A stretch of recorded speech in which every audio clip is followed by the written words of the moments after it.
I remember standing on the street looking up, saying out loud, "Oh my God, oh my God, oh my God." I just couldn't believe what I was seeing.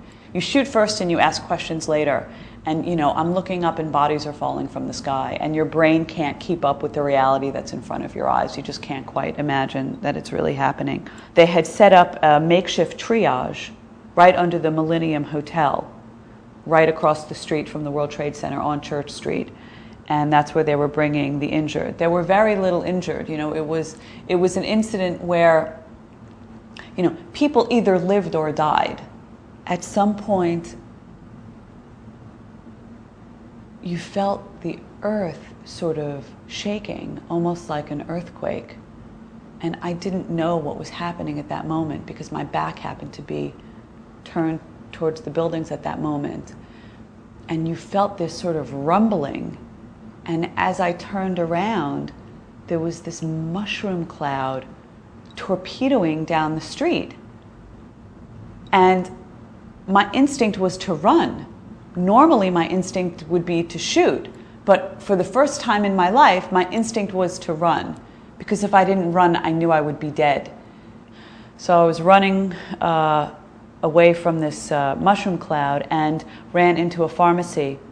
I maneuvered my way through the back of the pharmacy and wound up in the lobby of a building on Ann Street and Broadway.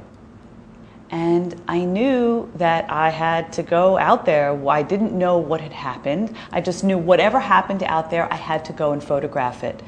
So I was wandering around just at the foot of City Hall, and I will never forget this image. I'm running away from Lower Manhattan, turning back, and just seeing these clouds of smoke billowing everywhere.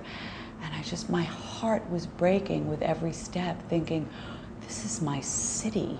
The very next morning, first thing in the morning, I got myself down to Battery Park City and worked myself up to a rooftop. I found a rooftop to photograph from, and it was an incredible vantage point. And this is the West Side Highway, completely covered with the World Trade Center debris. And the next frame was actually the front page of the Daily News on September 13th. And it's of firemen bringing a body out of the rubble. For months and months and months after the attacks, I photographed firefighter funerals. And they would come right from ground zero in their work clothes, and they would come to funerals and reeking of World Trade Center debris. But everybody showed up. Everybody was there for each other. It was just incredible. My obligation as a journalist, as a photojournalist, was never as strong as it was during that time. I felt such an obligation to our readers, to the city, to the country, to document what had happened there. Shortly after, I wondered how the event would change me, what effect it would have on me. And I always thought, in time, I'll understand how I've changed from it. And 10 years have gone by, and I'm waiting for the epiphany, and it still hasn't come. I just think it's become part of my life experience, part of who I am today.